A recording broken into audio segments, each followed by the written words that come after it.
Class 9th के biology में अगर हम बात करते हैं एनिमल टिश्यूज का, तो हम कहेंगे कि एनिमल टिश्यूज जो मेजरली रूप में कितने टाइप्स के होते हैं एनिमल्स में, तो 4 टाइप्स के होते हैं। फर्स्ट जो होते हैं वह फर्स्ट इपिथेलियल टिश्यू होते हैं, सेकेंड मस्कुलर टिश्यूज होते हैं, थर्ड कनेक्टिव टिश्यू होते हैं, and then after fourth nervous tissue होते हैं।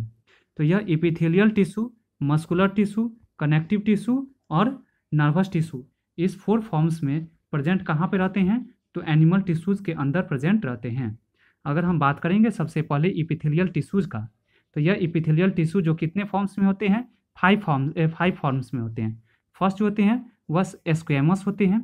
दूसरा क्यूबाइडल इपिथेलियम, तीसरा कॉल्यूमनर इपिथेलियम, चौथा सिलिएटेड इपिथेलियम और पांचवा ग्लैंड्यूलर इपिथेलियम के रूप में होते हैं। अगर हम बात करेंगे मस्कुलर टिश्यूज का, तो मस्कुलर टिश्यूज कितने टाइप्स में होंगे, 3 टाइप्स में, एक स्ट्रेटेड, एक अनस्ट्रेटेड और एक कार्डियक होंगे।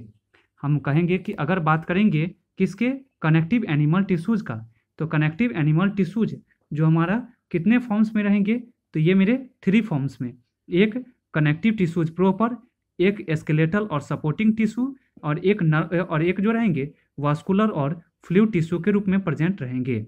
यह अगर हम बात करेंगे कनेक्टिव टिश्यू प्रॉपर, जो यह कितने फॉर्म्स में रहेंगे, तो एक एरियोलर टिश्यू के रूप में रहेंगे, एक एडिपोज टिश्यू के रूप में रहेंगे, एक हमारे लिगामेंट्स के रूप में रहेंगे और एक टेंडॉन्स के फॉर्म में डिस्ट्रीब्यूट और क्लासिफाइड होंगे। जबकि अगर हम बात करेंगे स्केलेटल और सपोर्टिव टिश्यू का, तो ये कितने फॉर्म्स में डिस्ट्रीब्यूट होंगे, 2 फॉर्म्स में, एक बोन और एक कार्टिलेज के फॉर्म में। लेकिन अगर हम बात करेंगे वास्कुलर और फ्लूइड टिश्यू का, तो यह कितने फॉर्म्स में डिस्ट्रीब्यूट होंगे, 2 फॉर्म्स में, एक ब्लड और एक लिम्फ के फॉर्म में डिस्ट्रीब्यूट होने का काम करेंगे। तो इस तरह से सबसे पहले अगर हम लोग जो स्टडी करेंगे वो डिस्कस किसके बारे में कहेंगे, तो इपिथेलियल टिश्यू के बारे में कहेंगे।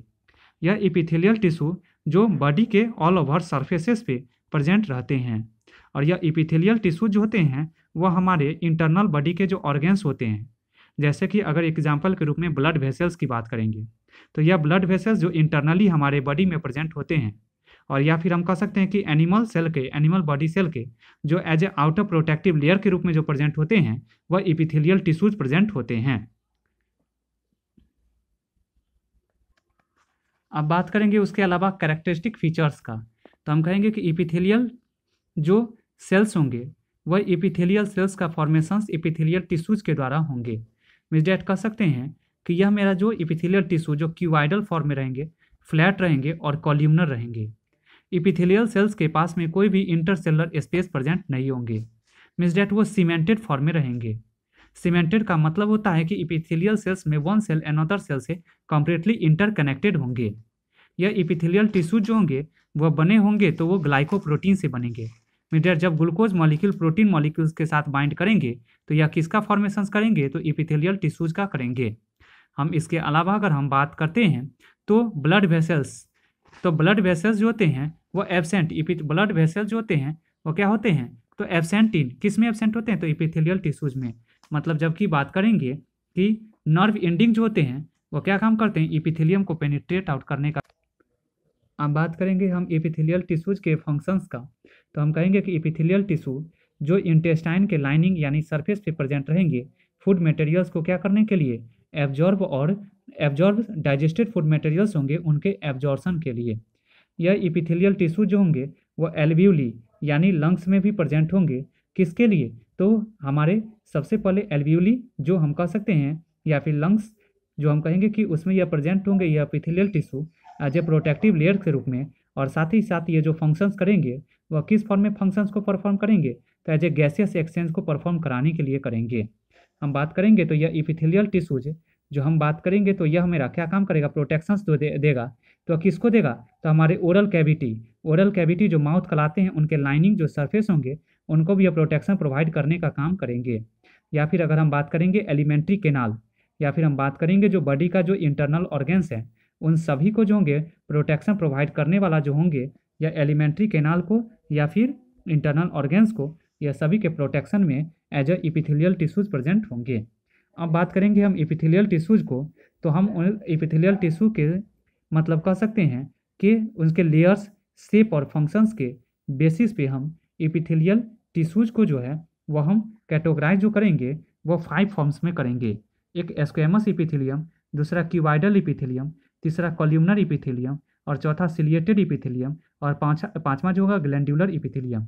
अब हम स्क्वेमस इपिथेलियम की बात करेंगे। यह स्क्वेमस इपिथेलियम जो हमारे किस में रहते हैं, तो हम कहेंगे कि यह हमारे लंग्स के भी, यह भी हमारे मतलब जो है सो एल्वियोली ऑफ लंग्स, जो एल्वियोलर डक्ट जो लंग्स से इंटरकनेक्टेड होते हैं उसमें प्रेजेंट होते हैं यह स्क्वेमस हमारा इपिथेलियम, या फिर बक्कल कैविटी जो हम कहेंगे कि ओरल रीजन कहलाते हैं, या फिर अगर हम बात करेंगे फेरिंग्स का, या फिर अगर हम बात करेंगे ऑसोफेगस का, जो ऑसोफेगस जो फूड पाइप कहलाता है, इन सभी में जो प्रेजेंट होंगे वह स्क्वेमस इपिथेलियम प्रेजेंट होंगे।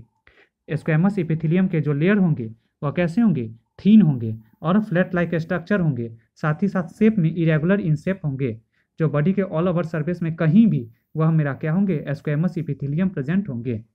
स्क्वेमस इपिथेलियम की बात करेंगे तो इसमें दो टाइप्स आते हैं, एक आता है सिंपल स्क्वेमस इपिथेलियम और दूसरे नंबर पे आता है stratified squamous epithelium. Simple squamous epithelium की बात करेंगे तो यह सब्सटेंसेस को ट्रांसपोर्टेशन करने में इन्वॉल्व होंगे, किसके द्वारा होंगे, as a selective permeable membrane के द्वारा होंगे।